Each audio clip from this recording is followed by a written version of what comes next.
The salty breeze of the Adriatic Sea swept gently across the small coastal town of Split. Maria tightened her shawl as she walked along the narrow cobblestone streets. The sun was sinking, painting the old stone walls in golden light. Her basket carried the aroma of pastacata, a dish she had carefully prepared for her son Luca and his wife Ivana. It was not the first time she had made the journey. Ever since Luca and Ivana had moved into their modest apartment near the harbor, Maria had taken it upon herself to bring food, clean the laundry, and even rock the baby to sleep when the young couple were too tired. She did not mind. In fact, she found joy in caring for her family. When she reached the familiar blue door, she knocked softly. The sound of hurried footsteps echoed from inside. The door swung open, and there stood Ivana, her dark hair tied back, her expression as sharp as the cliffs that surrounded the coast. Without a greeting, Ivana thrust 2 heavy bags into Maria's hands. The stench of rotting food and damp cloth escaped into the air. Then came the words that froze Maria where she stood. "Take these out. After all, we have a live-in maid now, do we not?" The bags weighed on her arms, but the words weighed far heavier on her heart. For a moment, the world around her fell silent, the distant cries of seagulls muted. She had always known Ivana's temper, but never had she been struck so deeply with cruelty. Maria lowered her gaze, swallowing the pain that burned in her chest. She could have shouted, she could have protested, yet all she did was breathe deeply. She placed the food basket on the floor, clutching the plastic bags with trembling fingers. Inside the apartment, she heard Luca's voice calling from the other room, unaware of what had just occurred. Ivana leaned on the doorframe with a smirk of victory, as if she had finally drawn a line between them. Maria's lips curved into the faintest of smiles. Not of amusement, but of resolve. Something inside her shifted at that moment. She would no longer be the silent helper taken for granted. Ivana had made a grave mistake. The next morning, Maria did not return to Luca's apartment as she usually did. The baby's cries were not met with her gentle lullabies, and the kitchen remained without the smell of her cooking. Luca asked Ivana where his mother was, but Ivana only shrugged. "Perhaps she is finally tired of meddling," Ivana said coldly. Maria, however, sat alone in her small stone house on the edge of the town, staring out at the glittering Adriatic. Her hands moved automatically as she kneaded dough, but her mind replayed Ivana's cruel words again and again. She felt anger, yes, but more than that, she felt something heavier: disappointment.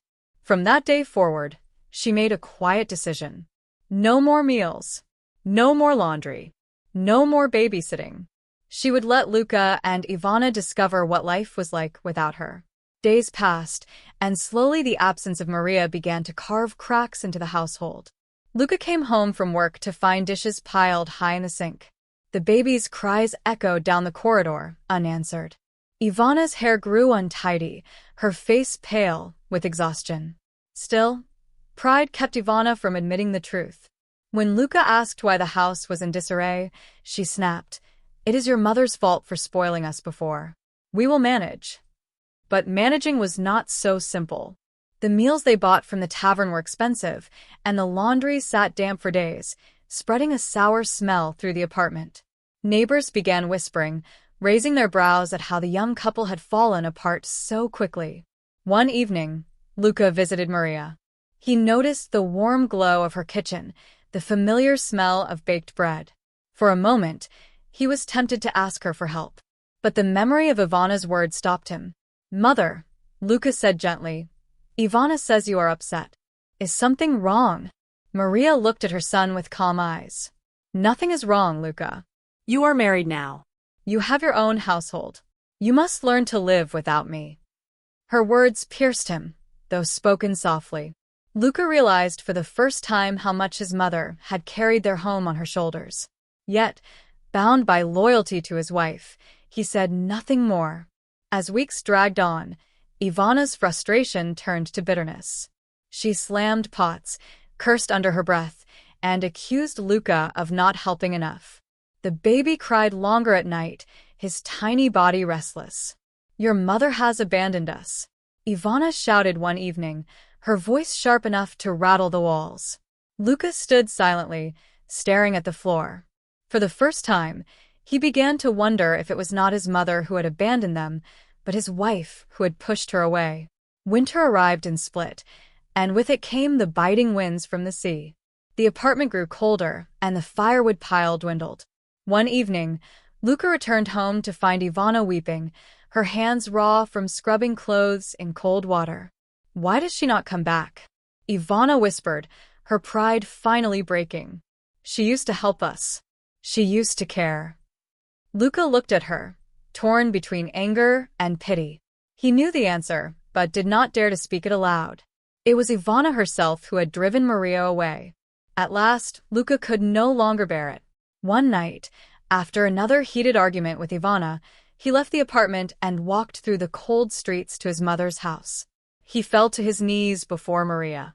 "Mother, please. Come back. The house is falling apart. Ivana is breaking. I do not know what to do." Maria lifted him up gently. "Luca, I warned you. I will not be treated as a servant. I am your mother, not your maid." Her voice was steady, and Luca felt both ashamed and powerless. He knew she was right. The next morning, Ivana herself came. She stood outside Maria's door, her face pale, her eyes swollen from tears. For a long moment, she could not knock. Pride and shame battled within her. When finally the door opened, Maria looked at her in silence. Ivana's lips trembled. "I was wrong," she whispered. "I thought I was strong, but I was cruel. Please forgive me." Maria did not answer at once. The silence stretched between them, filled only by the distant sound of the sea crashing against the shore. Inside, the fire burned warmly in the hearth. Maria looked at Ivana, then at the child in her arms, his small face peeking out from the blanket. For a moment, time seemed to stop. Maria knew she held the power to mend or to sever the bond forever. Her son's marriage, her grandson's future, even her own peace rested on the words she would speak next. She closed her eyes, drawing a long breath. And when she opened them, she knew the choice she would make. The story, however, did not end with forgiveness alone. What came next would change all of their lives in ways none of them could yet imagine.